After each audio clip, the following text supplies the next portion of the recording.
Bom dia, meus queridos, tudo bem com vocês? Aqui é o professor Bruno de Castramone e hoje eu trago para vocês 15 questões para o concurso da Perforce, especificamente para os alunos de farmácia que vão fazer a prova dia 12 de setembro.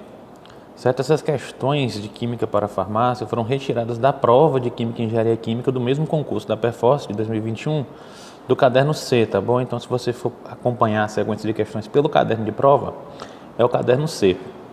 Tranquilo? Então agora eu vou soltar a vinheta do canal e na sequência a gente começa a resolução dos exercícios.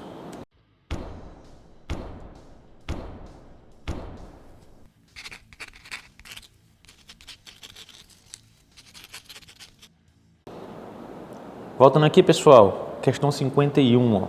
Vamos ler aqui o enunciado. A espectroscopia de absorção atômica em chama, certo? Em chama. É uma das técnicas mais utilizadas para análises elementares e a sua maior desvantagem. A maior desvantagem é, item A, a sua natureza monoelementar, pois apenas um analito é avaliado por vez. É o item A, galera. Já eu explico os outros, mas é o item A. Por quê? Natureza monoelementar da análise por absorção em chama, ela ocorre em função de um tipo mais usado de fonte de radiação, que são as lâmpadas de cátodo oco. Lâmpada de cátodo oco. Certo? Essas lâmpadas de cátodo oco, galera, elas são monoelementares em sua grande maioria. Existem algumas que são multielementares, mas são mais caras. E as mais usadas são essas monoelementares. Beleza? Onde o cátodo ele é recoberto com um elemento de interesse, o elemento que eu quero analisar. Ou seja, se eu quero analisar prata, eu vou utilizar uma lâmpada de cátodo oco, onde o cátodo está recoberto com prata, certo? Elemento recoberto. Oi.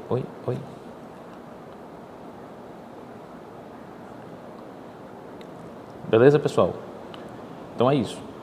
O que eu posso fazer para analisar mais de um elemento? Eu posso utilizar várias lâmpadas de cátodo oco diferentes.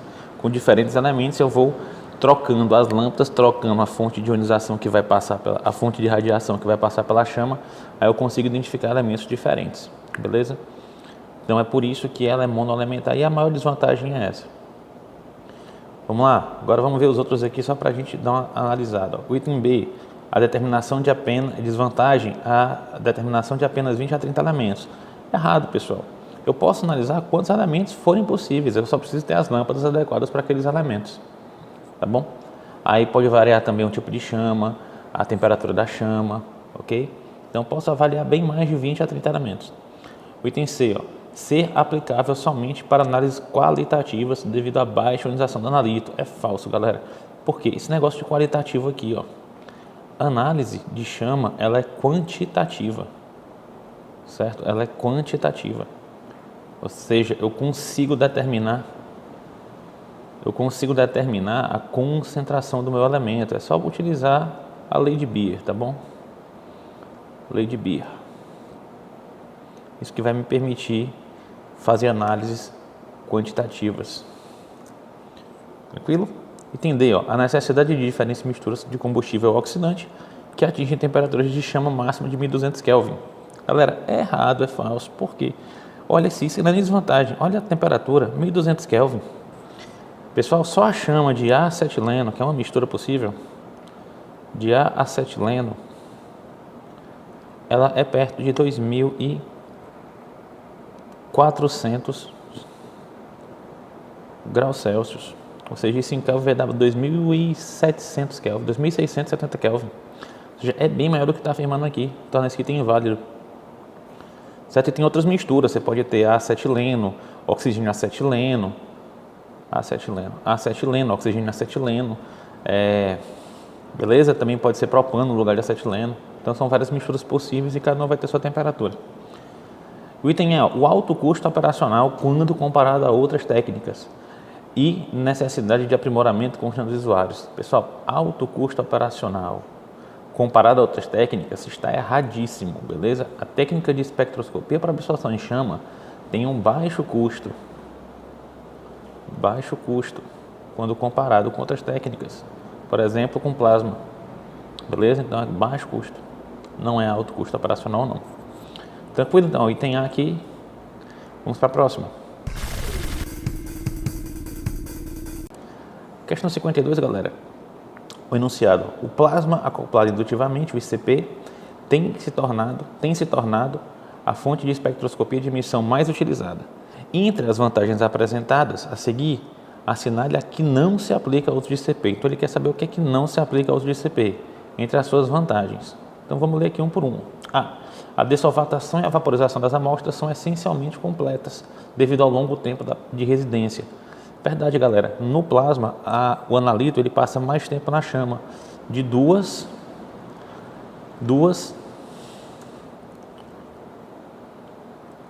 a 3 vezes mais. 2 a 3 vezes mais tempo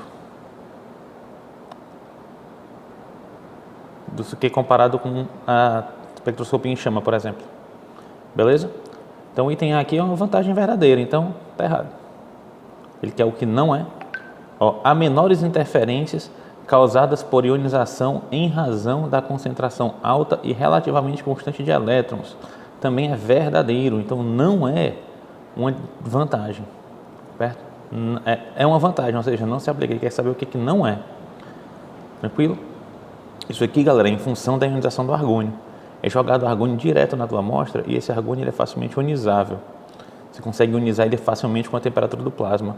Aí você tem uma chama sempre rica em elétrons, o que mantém relativamente constante as interferências provocadas por ionização. Beleza? No item C aqui, a formação de átomos e íons é favorecida pelas altas temperaturas. Verdadeiro, pessoal. Quanto maior a temperatura, maior vai ser a dissolvatação, melhor vai ser a evaporação, certo? O que facilita e favorece bastante a atomização das amostras. Item D. Os átomos e íons são formados em ambiente essencialmente inerte quimicamente.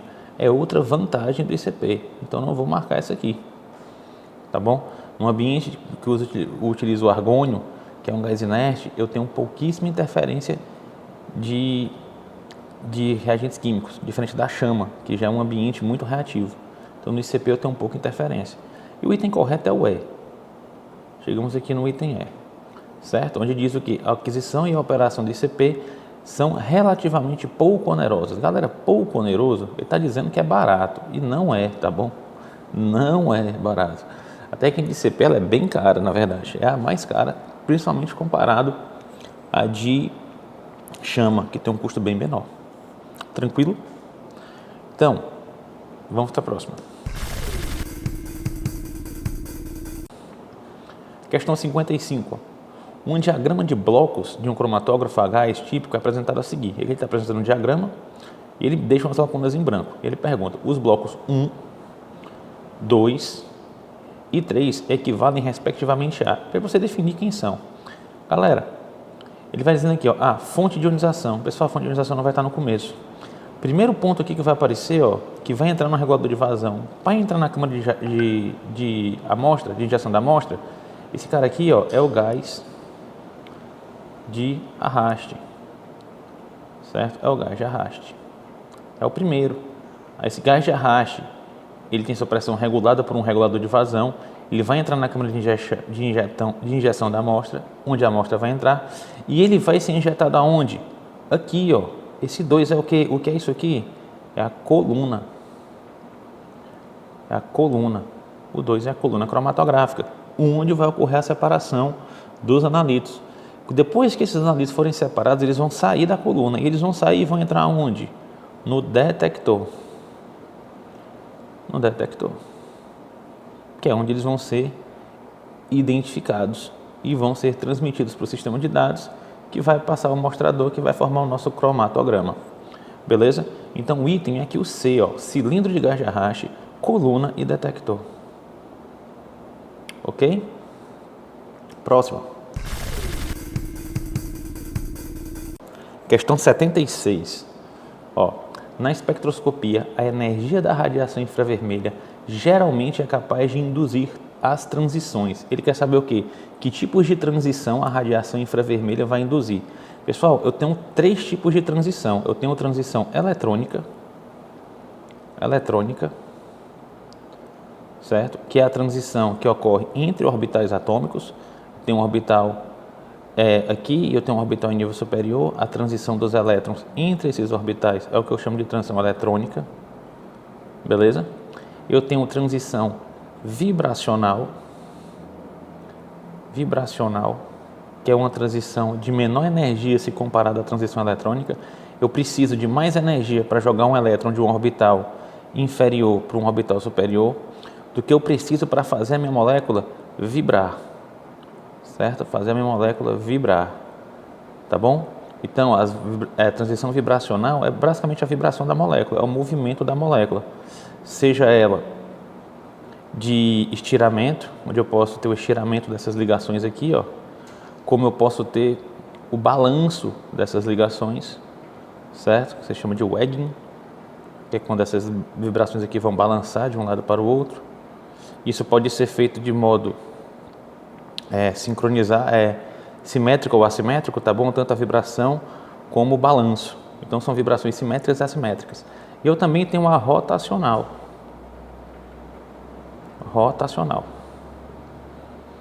que também é de baixa energia se comparado à eletrônica. A rotacional é basicamente o giro, tá bom?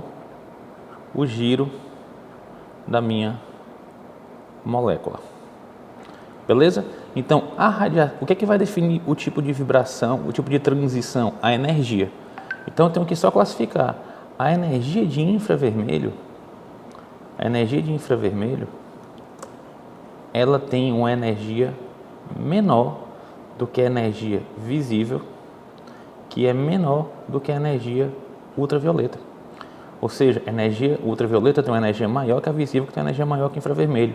Então, ultravioleta e visível provocam transições eletrônicas. Enquanto que o infravermelho só vai conseguir produzir transições rotacionais e vibracionais.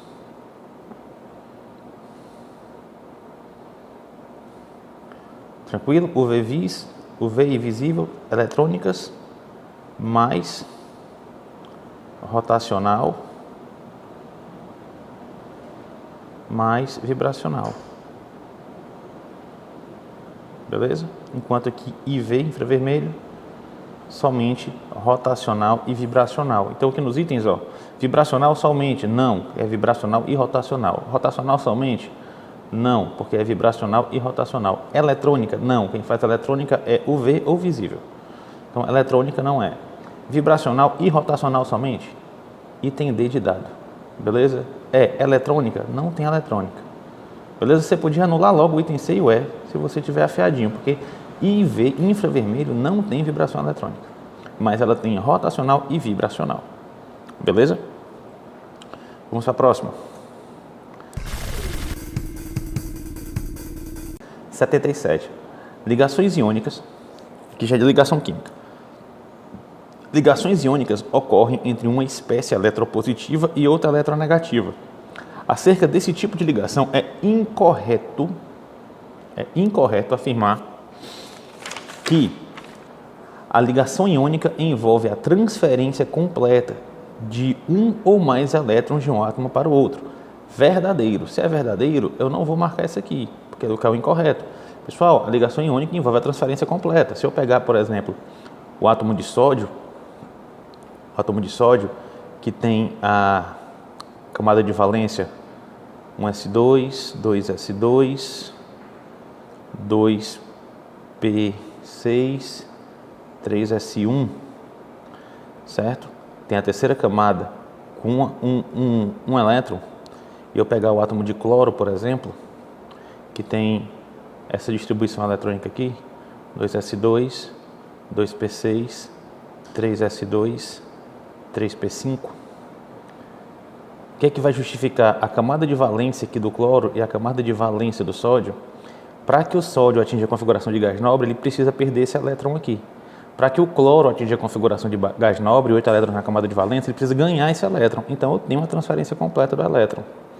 Essa transferência desse elétron vai fazer com que agora o sódio tenha uma configuração de gás nobre, certo? O sódio mais, configuração de gás nobre, e o cloro menos, que agora vai ter 6 elétrons aqui, vai também ter uma configuração de gás nobre. 8 elétrons na camada de valência, 8 elétrons na camada de valência. Beleza. O outro item aqui, pessoal, ó. Deixa eu mudar aqui a cor. Passei o slide, volta. A força de ligação iônica é diretamente proporcional à carga e ao tamanho dos itens envolvidos. Pessoal, ele está dizendo que a força da ligação iônica é diretamente proporcional. Ou seja, a força aumenta à medida que a carga aumenta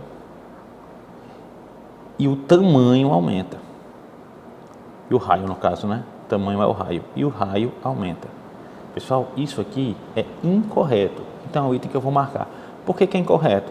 Pensa comigo, o que é a ligação iônica? Não é a aproximação? Não é eu ter aqui minha carga positiva interagindo com minha carga negativa? Quanto mais próximos essas cargas estiverem uma da outra, mais forte vai ser a ligação. Por isso que com carga, ok.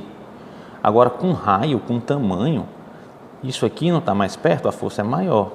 Agora se eu aumento o raio, a distância vai aumentar. Essa distância aqui vai aumentar. Se essa distância aumenta, você enfraquece a ligação. Por isso que esse item aqui se torna incorreto. E é o item que eu vou marcar lá, o item B. Beleza? Aqui, ó. Os compostos iônicos incluem sais, óxidos, hidróxidos, sulfetos e a maioria dos compostos inorgânicos. Verdadeiro. Então não marcaria ela, né? Por que é verdadeiro, galera? Galera, bem fácil. Ligação iônica. Você pode pensar sempre naquela classificação mais simples. Não metal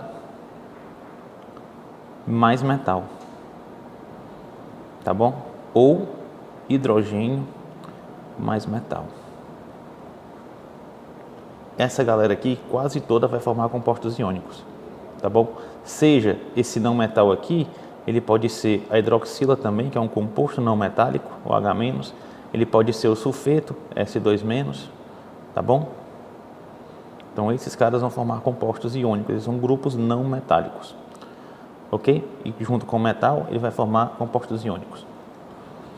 O D ali, ó, o número de coordenação e a forma da estrutura do composto iônico são dependentes da razão raio do cátion pelo raio do ânion. Galera, o número de coordenação nada mais é do que a quantidade de átomos. Por exemplo, eu tenho aqui o átomo de sódio, o cátion de sódio, e eu vou ter 6 átomos de cloro circulando esse átomo de sódio. Beleza? Isso aqui diz que a coordenação do NaCl é igual a 6. Tá bom? Esse tipo de organização é por NaCl. Se eu mudo os cátions e os ânions, por exemplo, se eu boto KCl, como muda o tamanho do raio, o raio do potássio é maior que o raio do sódio, esta conformação aqui muda. Então é verdadeiro, certo? Então não é incorreto. Eu posso cancelar, não marcar essa aqui. Eu já sei que é a B, tá bom? Mas é por causa disso. Vai depender da razão do raio do cátion pelo raio do ânion. Item E, compostos iônicos conduzem eletricidade quando fundidos ou em solução. Também é correto, tá bom? Também é correto. Por que ele vai conduzir? Porque ele vai ter movimentação de carga. Tanto na forma fundida, os compostos iônicos vão ter cargas positivas e negativas, como em movimentação livre. Como em solução, você também vai ter íons com carga positiva e carga negativa com movimentação livre. Eu só não vou ter isso no composto sólido, certo? No composto sólido eu não vou conseguir ter isso. Por quê? Porque no composto sólido, esses íons aqui, eles estão ligados e presos um ao outro. Ou seja, se eu não tenho movimentação de carga, eu não tenho como conduzir a eletricidade. Beleza?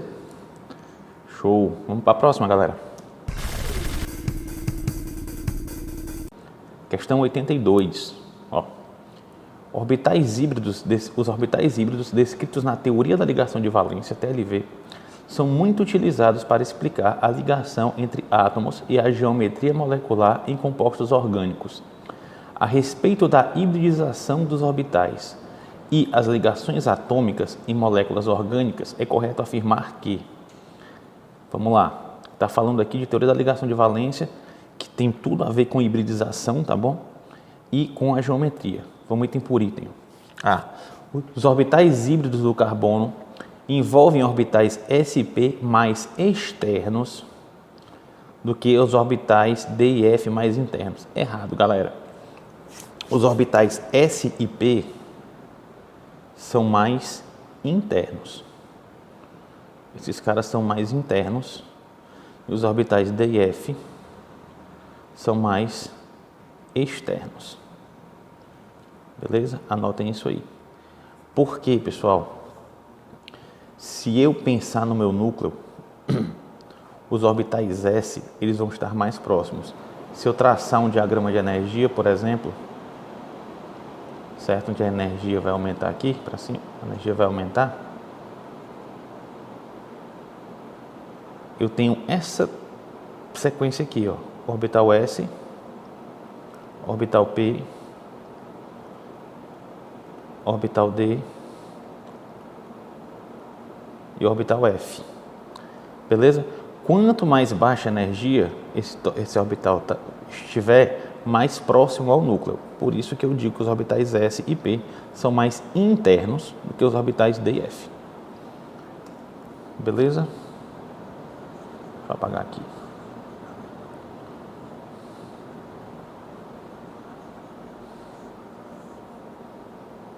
Item B aqui, ó.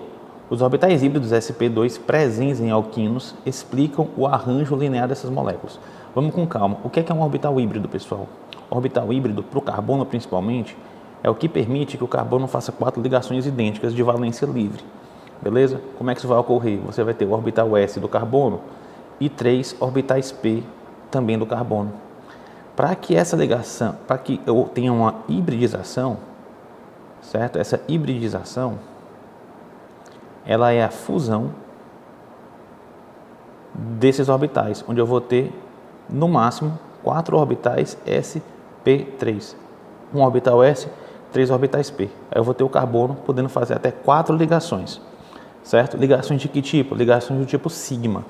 Aí onde eu vou ter as ligações do tipo sigma, que são ligações diretas, superposições diretas, e as ligações do tipo π, que são superposições paralelas.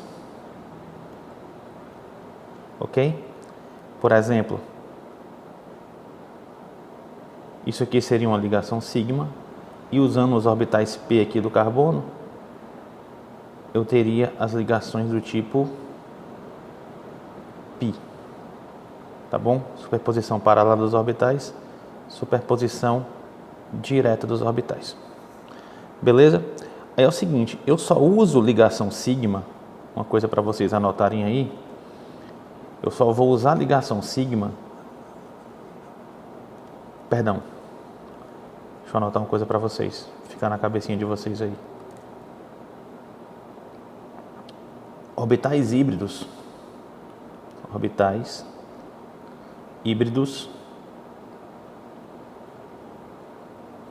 eu só uso eles para ligação sigma. Eu não vou utilizar orbital híbrido para fazer ligação π.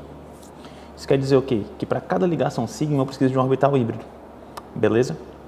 Aí, nos alcanos, alcenos e alcinos, eu tenho o seguinte, ó, os alcanos, um carbono ligado no outro, eu tenho 4 ligações sigma, 1, 2, 3, 4. Então, para os alcanos, eu preciso dos 4 orbitais híbridos. Por isso que eu digo que a hibridização desse cara é sp3. Para os alcenos, eu só preciso de 3 ligações sigma, 1, 2, 3. Essa ligação aqui vai ser π. Então, eu vou precisar somente do sp2. E eu vou ter um orbital aqui p livre. Então, eu digo que a hibridização desse cara é sp2. E para os alcinos, que vão ser 3 ligações, eu tenho 2 ligações π, e eu tenho 2 ligações sigma. Ou seja, eu só vou precisar de 2 orbitais híbridos, sp, e eu vou ter 2 orbitais p livre, tá bom? Ou seja, 2 ligações sigma, sp. Eu digo que a hibridização desse cara é sp. É daqui que vem essa classificação da hibridização, sp3, sp2, sp. Ok? Então, vamos aqui, ó. Os orbitais híbridos sp2 presentes nos alquinos explicam o arranjo linear dessas moléculas. Primeiro, que hibridização sp2 é uma hibridização dos alcenos, ligação dupla. Então já está errado por isso. Eu já posso dizer que está errado por isso. Certo? C. Os 4 orbitais híbridos sp3 do carbono se combinam com os orbitais híbridos sp do átomo de hidrogênio para formar o metano. Galera, deixa eu apagar aqui em cima.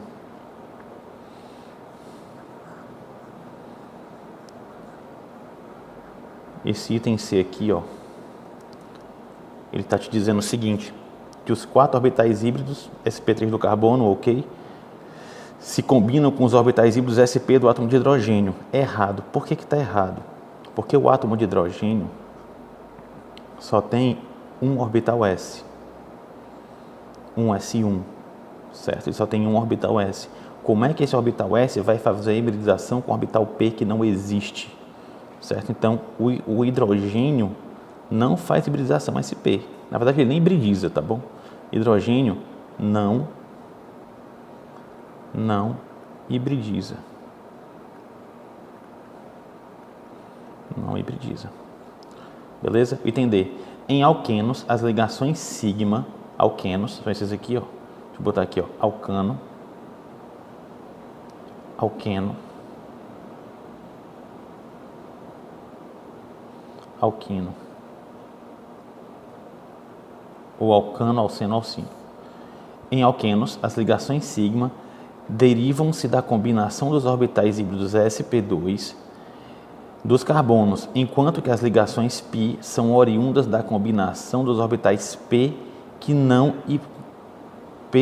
hibridizados desse átomo. Verdadeiro, esse é o item correto. Pessoal, as ligações sigma usam os orbitais híbridos e a ligação π que se forma vai usar esse orbital aqui, ó. Certo? Ou seja, a ligação π que vai se formar entre esse carbono e esse carbono vai utilizar os orbitais p que não reagem. O item A, para finalizar, a geometria trigonal plana observada em alquenos e alquinos é resultante da ligação π entre os carbonos. Errado, por 2 motivos. A geometria está associada com o tipo de hibridização. A hibridização sp3, que possui 4 orbitais híbridos, 1, 2, 3 e 4, permite uma forma tetraédrica. A sp2, que só tem 3 híbridos, permite uma geometria trigonal plana.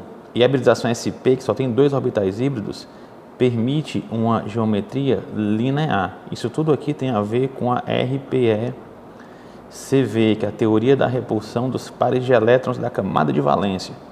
Esses orbitais aqui que são negativamente carregados, eles vão tentar ficar o mais afastados possíveis um dos outros, certo? E que são na trigonal plana com 3 orbitais híbridos, linear com 2 orbitais híbridos e tetraédrico com 4 orbitais híbridos.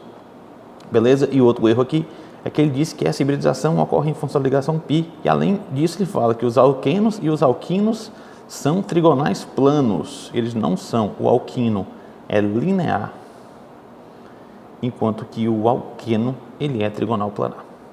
Beleza? Questãozinha aqui bem completinha para vocês sobre TLV.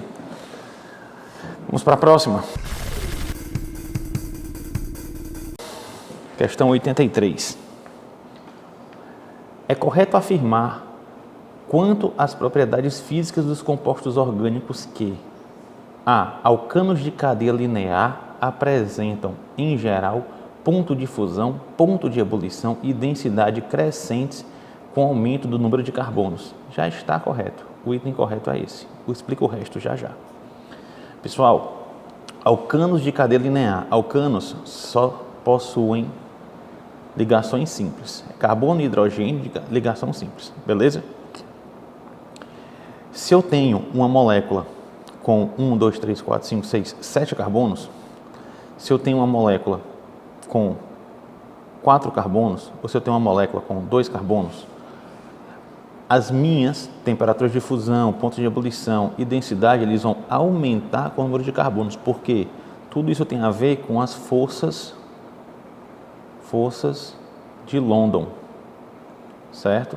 Ou de polo instantâneo, se você preferir, onde quanto maior o peso molecular, ou maior for a molécula, maior a força desse tipo de interação intermolecular, beleza? Por quê?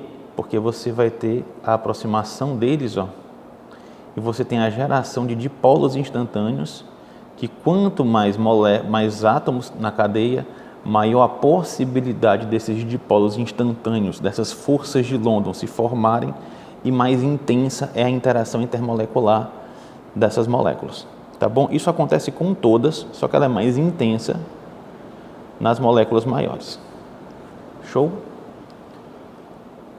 Deixa eu marcar aqui a A. B. A energia de ligação do átomo do carbono, a energia de ligação carbono-halogênio aumenta com o aumento do raio atômico do halogênio.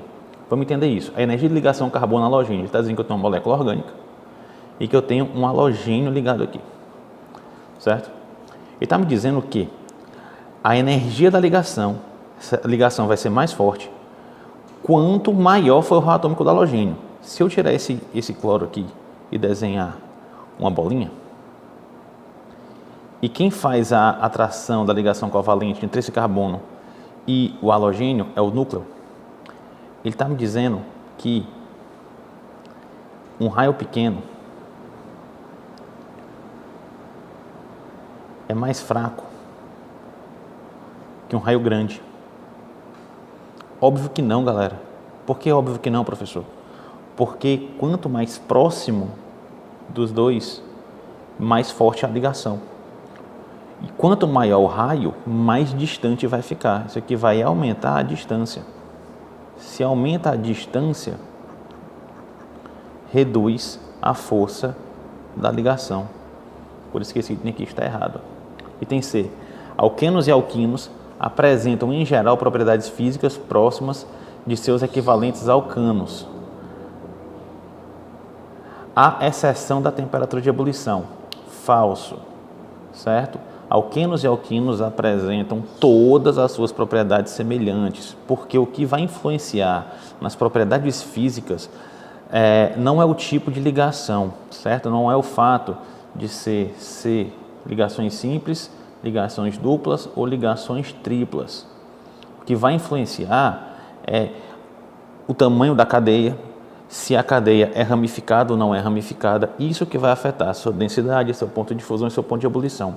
O tipo de ligação aqui não afeta, por isso que esse item aqui está errado, certo? Ele diz assim, com exceção da temperatura de ebulição.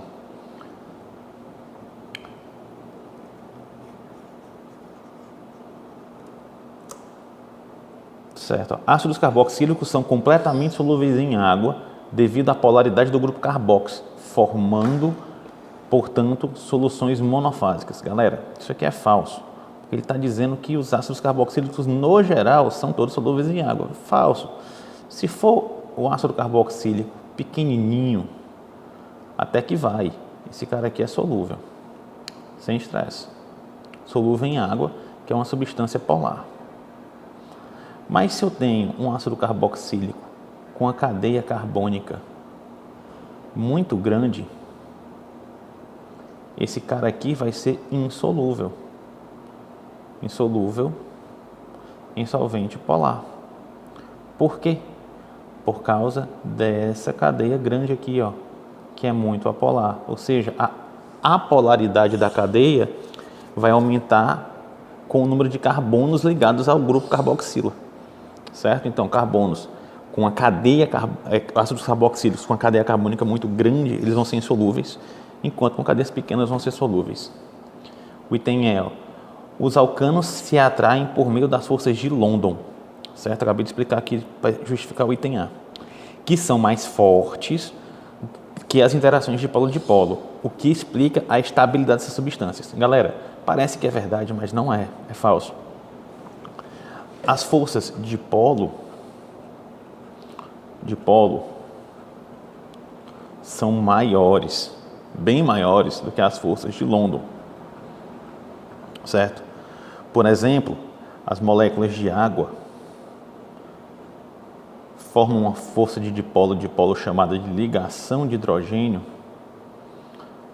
certo? Isso aqui é uma interação de polo, onde eu tenho o polo, a carga parcial negativa no hidrogênio e a carga parcial positiva no oxigênio se atraindo, formando a interação entre dois polos de duas moléculas, entre polos opostos de duas moléculas, ela é muito mais forte. É tanto que a água é uma molécula pequenininha e tem um ponto de fusão bem alto, 0 graus, comparado com, por exemplo, o metano, CH4, certo? Ou até o próprio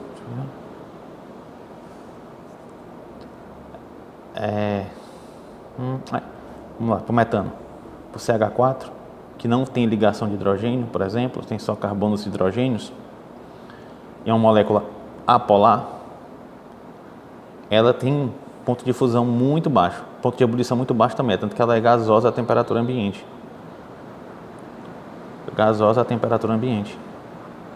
Beleza? Qual é a força intermolecular que rege essa molécula? London. Qual é a força molecular que rege essa molécula? Dipolo.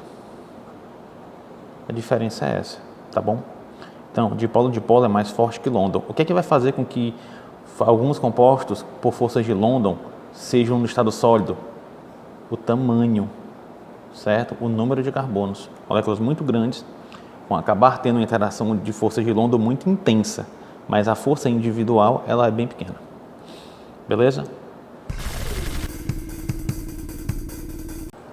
Questão 85. A fluoresceína é um composto sintético largamente utilizado em tingimentos industriais e em análises de determinação de elementos químicos, como o bromo e o iodo. Ele te dá aqui a molécula da fluoresceína. Ele pede: assinale a alternativa em que as funções orgânicas presentes na molécula de fluoresceína estejam corretamente listadas. Pessoal, quais são as funções orgânicas aqui? Aqui eu tenho uma cetona, que eu vou identificar por uma carbonila, que é carbono com dupla ligação para o oxigênio, ligada a dois grupos R, tá bom? Grupo R, qualquer cadeia carbônica, ok? Aqui, esse CCOH aqui, CCOOH, é um ácido carboxílico. Ele tem essa estrutura aqui, carbono dupla, oxigênio, COOH. Ele vai estar ligado a uma cadeia carbônica. Isso aqui é o meu ácido carboxílico. Aqui, pessoal, oxigênio entre dois carbonos é o éter. E aqui é onde pode provocar dúvida na galera: hidroxila. Você deve ter coçado o dedo para dizer que isso aqui é um álcool. Mas cuidado, a hidroxila está ligada a um anel aromático. E quando eu tenho hidroxila ligada a anel aromático, isso aqui não é mais álcool. Esse composto aqui todinho, hidroxila mais anel aromático, ele é chamado de fenol. Então, é o item fenol éter cetona ácido carboxílico. É o item B. Beleza? Cuidado, que ele vai querer te confundir. Se você está sacando aqui do fenol, já podia tirar o item A, o item C e o item E. Ia ficar em dúvida entre o B e o D. Vamos para a próxima.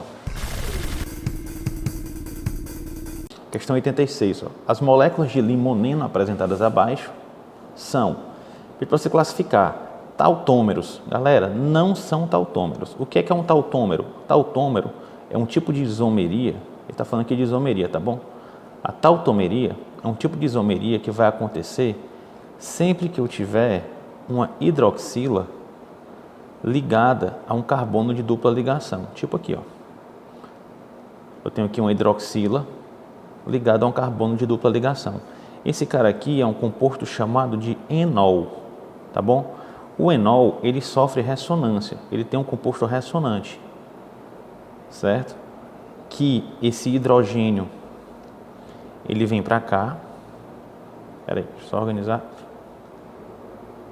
certo? Essa dupla ligação vem para cá e o hidrogênio vem para cá, tá bom? Ou seja, essa passagem da dupla ligação vai fazer com que eu tenha uma cetona. Então eu tenho um enol e uma cetona. Se o enol for interno, tá vendo? Se o enol estiver aqui no carbono secundário. Se o enol tiver formado um carbono primário, dessa forma aqui, eu vou ter a formação aqui paralela na ressonância de um aldeído.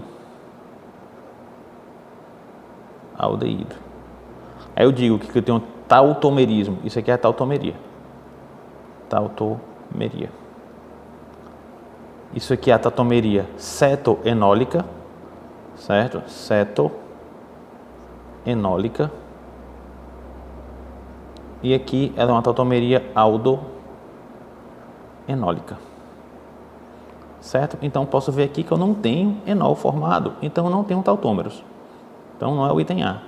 Diastorizômeros. Galera, diastorizômeros eu poderia pôr em dúvida, porque eu tenho aqui carbono quiral.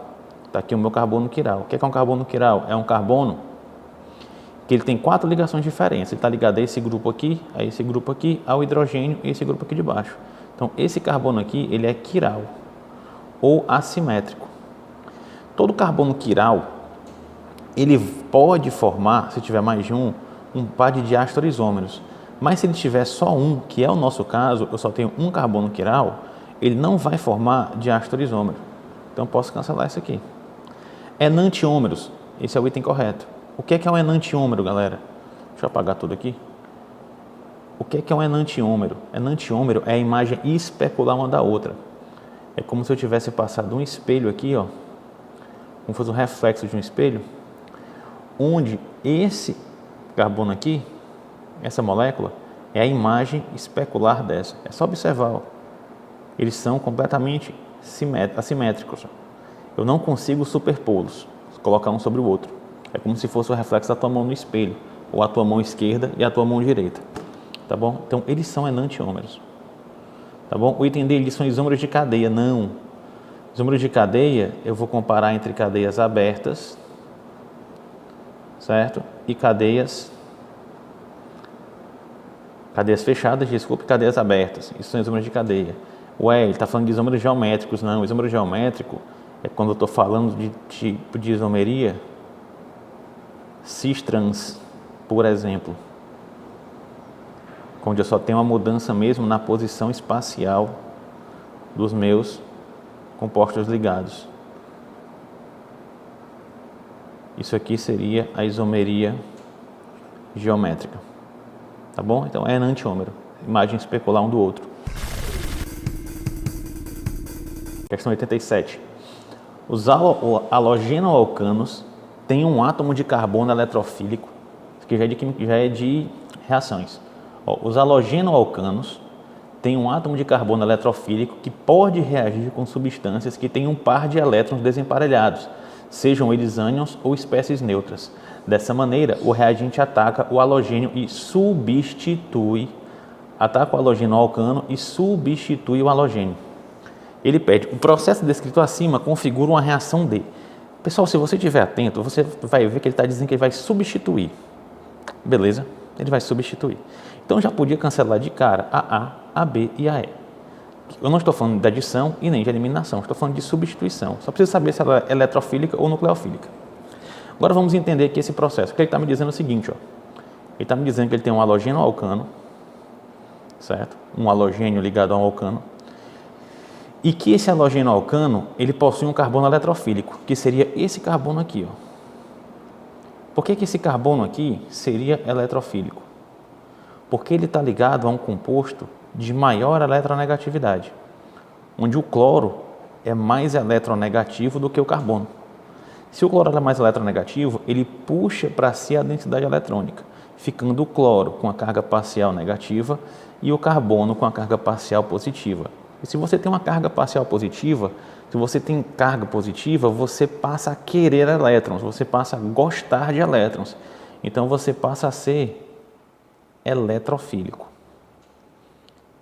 Eletrofílico. Beleza?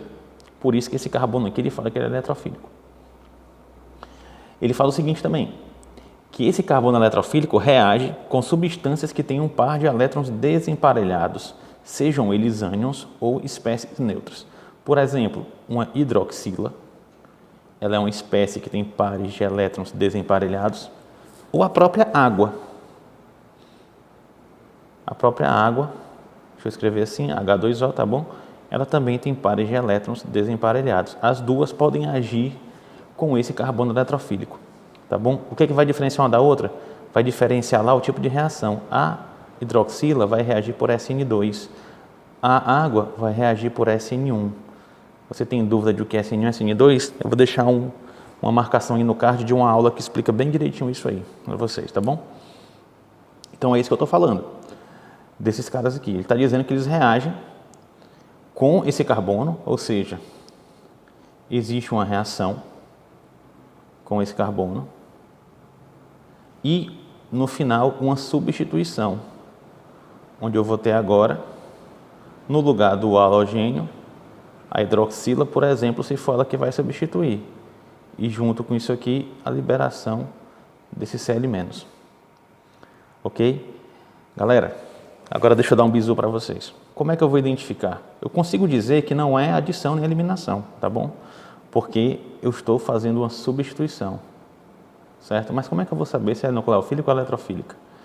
O bizu está aqui, ó.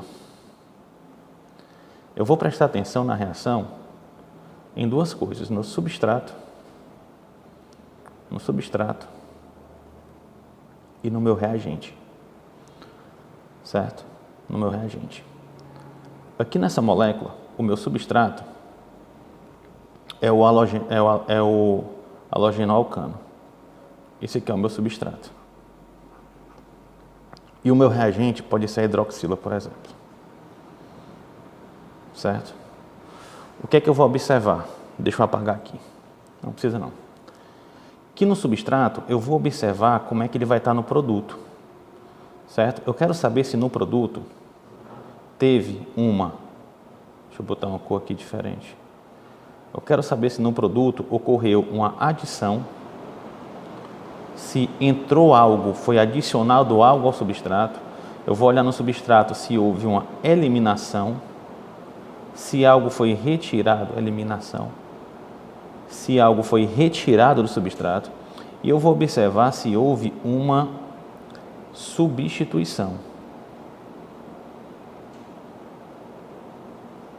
Quando algo é trocado do substrato. Beleza? Então eu vou olhar para o substrato para saber isso aqui. Aí eu digo se a reação é de adição, substituição ou eliminação, olhando para quem? Para o substrato. Nesse caso, ó, o cloro foi trocado pela hidroxila. Então eu tive uma reação de substituição.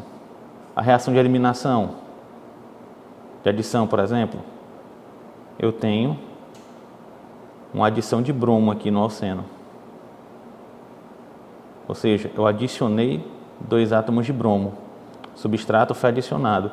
E na de eliminação, eu posso ter, por exemplo, a retirada de 2 átomos de cloro. Ou seja, do reagente aqui, ó, no substrato, e como é que ele está no produto. Foi adicionado, reação de adição. Foi eliminado, reação de eliminação. Foi substituído, reação de substituição. O que é que o reagente vai me dizer? O reagente vai me dizer se foi uma substituição do tipo nucleofílica, ou se foi uma substituição do tipo eletrofílica. Como? Se o teu reagente for um nucleófilo, que é um composto que gosta de carga positiva, quando é que ele vai gostar de carga positiva? Quando ele tem par de elétron livre ou carga negativa. Então, tu vai ter uma reação nucleofílica. Se o teu reagente for um eletrófilo, que gosta de carga negativa, certo? Quando é que ele vai gostar de carga negativa? Quando ele tiver uma carga parcial positiva, quando ele tiver uma carga formal positiva, por exemplo, um cátion, beleza? Então, quando tu tem uma carga formal positiva, uma carga parcial positiva, tu vai ter um reagente eletrofílico, ou seja, tu vai ter uma reação eletrofílica. Aí pode ser uma adição eletrofílica, uma adição nucleofílica, uma eliminação, uma substituição nucleofílica, uma substituição eletrofílica. Olhando para o reagente que ele descreve aqui na questão, ó, pode reagir com substâncias que têm um par de elétron desemparelhado, sejam eles ânions, o ânion tem carga negativa, certo? Ou neutro, mas elétron desemparelhado e carga negativa. Isso está com cara de quem? De nucleófilo. Então, se eu estou dizendo que é uma substituição e meu reagente é um nucleófilo, eu estou falando de uma substituição nucleofílica, o item C aqui, tá bom? Bem explicadinho para vocês. Tem duas aulas que eu vou deixar no card aqui, vai aparecer aqui no cantinho da tela, bem por aqui, onde eu explico bem direitinho como classificar, identificar, e a outra, como determinar se ela é SN1, se ela é SN2, beleza? Então segue. Questão 88. Ó. Ele está falando aqui agora, ó, a reação de formação do 3344 tetrabromohexano a partir do 3-hexino é apresentada a seguir. Ele te dá a reação química, beleza? Onde eu tenho aqui um alcino reagindo com bromo e eu estou, presta atenção, aqui eu não tenho bromo, agora eu tenho bromo. Então, o bromo foi adicionado a essa molécula, formando um alceno com dois bromos. Um alceno com dois bromos. Então, daqui para cá, pessoal, eu tive uma adição. Eu tive uma adição ao meu substrato. E daqui, nessa outra reação, eu tenho de novo, ó, do alceno para o alcano, deixa eu mudar aqui a cor.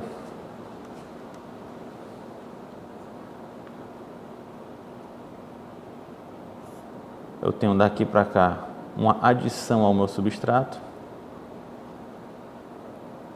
E eu tenho daqui para cá também uma adição ao meu substrato. Certo? Nos dois casos eu estou adicionando o quê? Eu estou adicionando bromo. Aqui eu não tenho bromo, aqui eu tenho 2, que eu coloquei 2 bromos aqui, ó, BR2.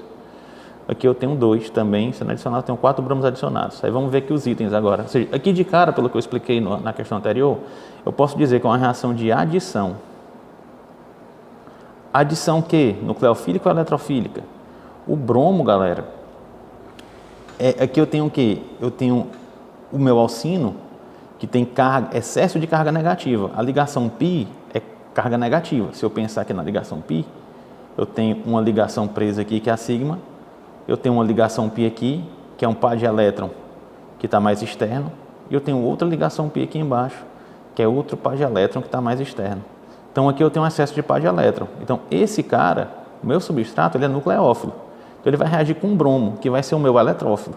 Então, o meu reagente, ele é eletrofílico. Se ele é eletrofílico, eu estou falando de uma adição eletrofílica. Só de entender o substrato e o reagente, você chega nessa conclusão. Aí vamos para os itens, ó.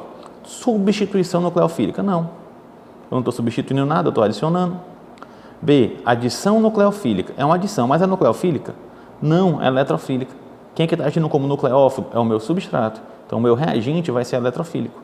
Então, não é a B. C, substituição eletrofílica do grupo etino por halogeno alcanos. Certo?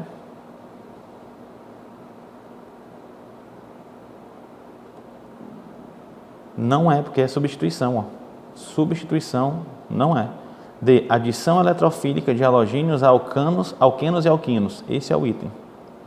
Eu matei ele só porque eu consigo identificar que é uma adição e que ela é eletrofílica. Adição pelo substrato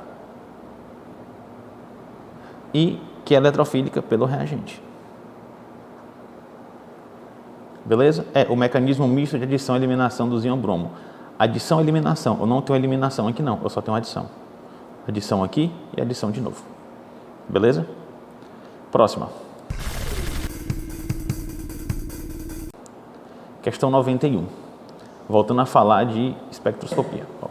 A interação da radiação com a matéria são objeto de estudo da... Beleza?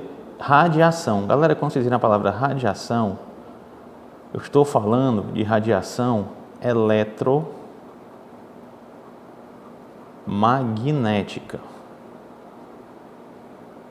que é a mesma coisa que luz, tá bom? Radiação com a matéria, essa radiação na espectroscopia ou nas análises é radiação eletromagnética que tem a ver com luz. Beleza? Ele me dá os itens. Espectroscopia, verdadeiro. Eu estou falando de luz. Eletromagnética, luz, espectroscopia. Beleza? Ciência que estuda luz. Beleza? Reação da radiação com a matéria ou da luz com a matéria. Cromatografia, perdão, que é o item certo. Cromatografia não é. Cromatografia tem a ver com separação, certo? Separação de componentes a partir da interação entre esses analistas com a fase estacionária e a fase móvel. Coulometria, não. Coulometria tem a ver com a quantidade de energia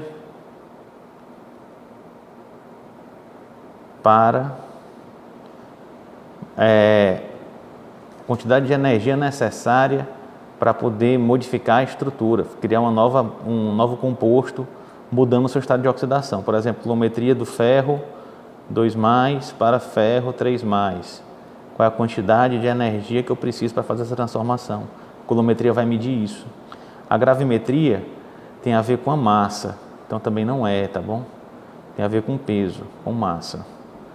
E a eletroferese também não tem nada a ver com interação de radiação com matéria.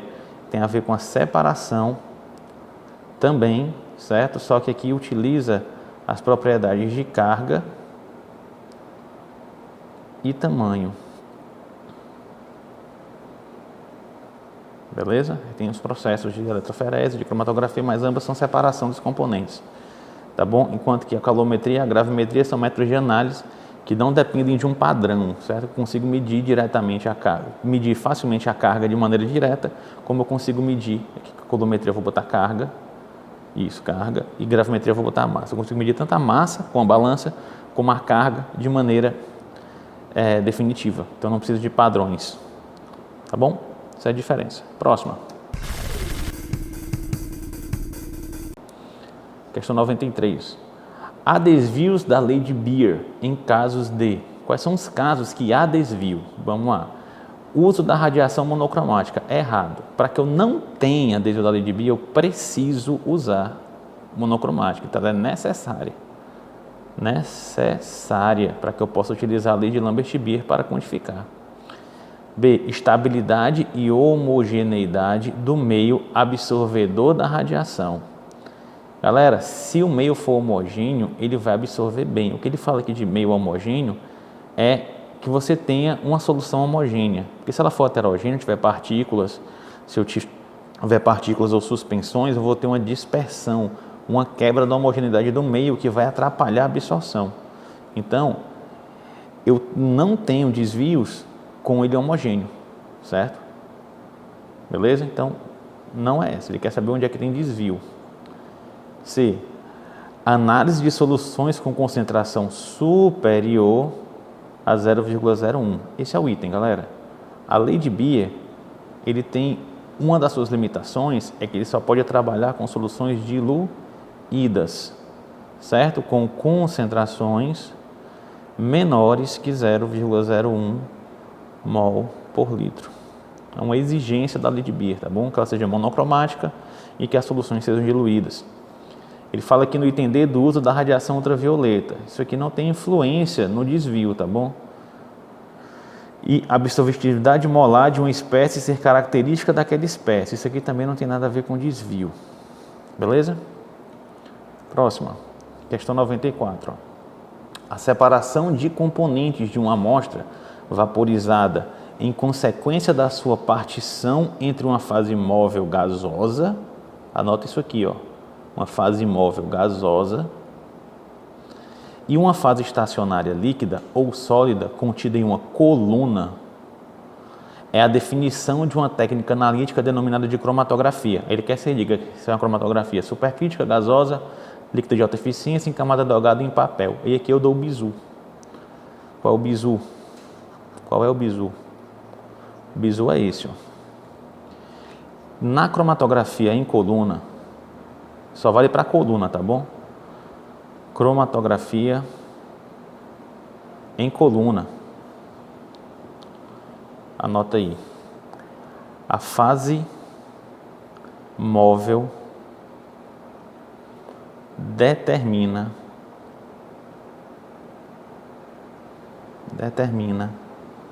o tipo. Ou seja, se a fase móvel for um gás, ela vai ser uma cromatografia gasosa. Se a fase móvel for um líquido, ela vai ser cromatografia líquida. Se a fase móvel for um fluido supercrítico, ela vai ser supercrítica. Beleza?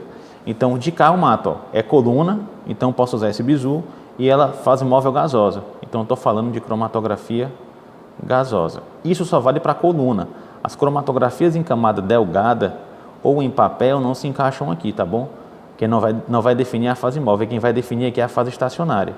Na CCD, anota aí, na CCD, cromatografia em camada delgada e cromatografia em papel, aí quem vai definir aqui é a fase estacionária.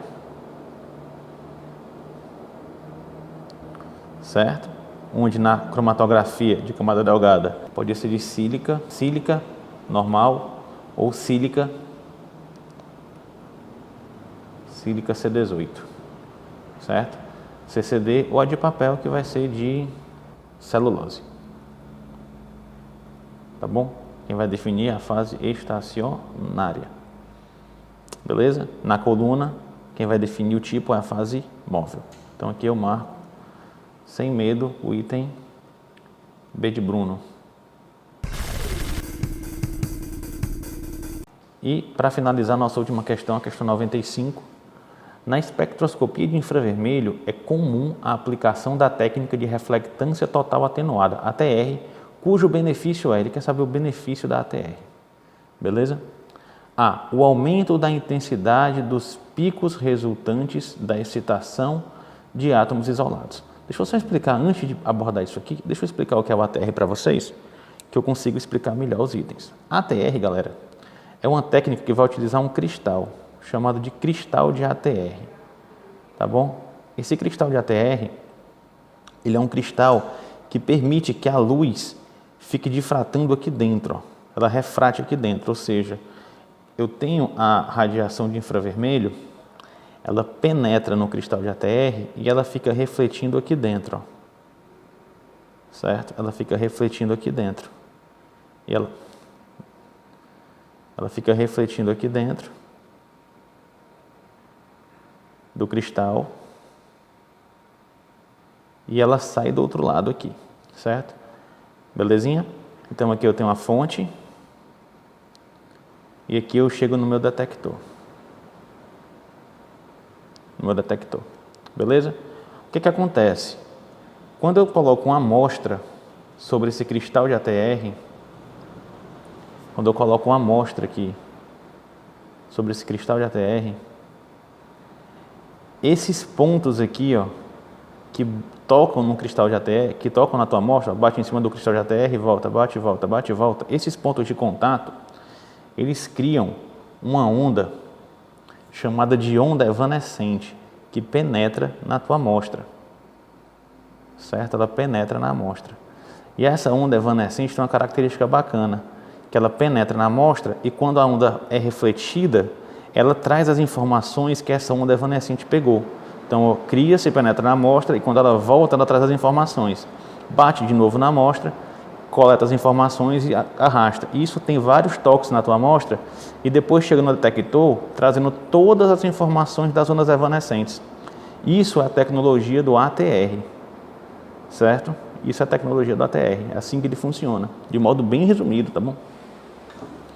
Bom, sabendo disso, vamos aqui agora, para os itens. O aumento da intensidade dos picos resultantes da excitação dos átomos isolados, o benefício é esse? O aumento da intensidade dos picos resultantes da excitação dos átomos isolados? Não. Primeiro, porque eu não tenho um átomo isolado no FTIR nem no ATR. Tá bom? Não tem átomo isolado. Eu pego a amostra como um todo, eu não isolo nada. Então isso aqui está errado. Item B. Permitir que as amostras sejam analisadas diretamente no estado sólido ou líquido, sem preparação adicional. Esse é o maior benefício. Esse é o maior benefício. Beleza? No ATR, essa amostra aqui, ó, verdinha, ela pode ser sólida ou líquida.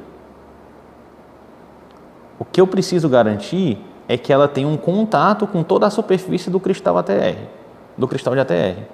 Ou seja, normalmente eu vou prensar isso, eu vou apertar, até com a mão você bota no cristal de ATR, você aperta a amostra e começa a identificar. Ou seja, você consegue fazer muitas análises sem fazer nada, você só vai colocar lá. Se for um líquido, você bota uma gota, ele vai começar a ler o cristal, começar a ler o espectro, porque eu vou ter contato dessas ondas evanescentes com o líquido que vai estar na superfície do cristal de ATR, sendo líquido ou sólido, beleza? Então, eu não preciso de preparo de amostra, eu não preciso de nenhum tipo de cuidado, de tratamento de amostra diferente, por exemplo, do FTIR, que é de transmissão, onde eu tenho que preparar a amostra, fazer pastilhas de KBR ou fazer um filme fino. São tecnologias diferentes. Na ATR, o maior benefício é a possibilidade de analisar diretamente. Então, é o item B, tá bom? A resposta certa? Agora C, ó, maior velocidade e sensibilidade na análise de amostras gasosas por meio da melhoria do poder de captação de luz. Galera, nada a ver. Eu não consigo analisar a amostra gasosa. Eu não consigo. Por quê? Porque eu tenho que deixar ela sobre o ATR. Certo? Preciso ter um contato da minha amostra com o ATR. Como é que eu deixo um gás tocando a amostra? Impossível, tá bom? Então, a amostra gasosa não analisa por ATR, tá bom? Gás não pode ser analisado por ATR. D. O aumento da robustez e a maior habilidade em obter espectros inteiros e bem definidos de amostra de matriz complexa. Galera, isso aqui não está errado, mas não é o maior benefício, certo? A resposta mais correta é a B, mas isso aqui não está errado. Existe uma maior robustez, certo? Eu consigo ter uma repetição boa nas minhas análises com a ATR e eu consigo também identificar amostras complexas, certo? Um ponto aqui é que a técnica em si não te dá essa definição. Você precisa controlar muito bem essa fonte para que você tenha um controle das ondas evanescentes que vão ser formadas, do número de reflexões que eu vou ter aqui dentro do cristal, para me melhorar o meu sinal, tá bom? E a E, ó, que não é também, tá bom? Não é mais completa. E a E, o aumento da absorção de energia pela amostra devido ao maior número de transições eletrônicas. O erro dessa E está aqui, ó, transição eletrônica. O ATR, galera, é uma técnica de infravermelho. ATR, isso aqui é infravermelho. E infravermelho não tem transição eletrônica. Infravermelho tem transição rotacional mais transição vibracional. Beleza? É isso aí. Muito obrigado pela atenção de vocês. Se vocês gostaram dessa aula, deixa o like aí no vídeo, se inscreve no canal, compartilha o vídeo com o máximo de pessoas possíveis, que me estimula a fazer mais desse tipo de conteúdo para vocês. E tem outras aulas aí no canal, fiquem à vontade para assistir e boa sorte na prova do dia 12. Um abraço.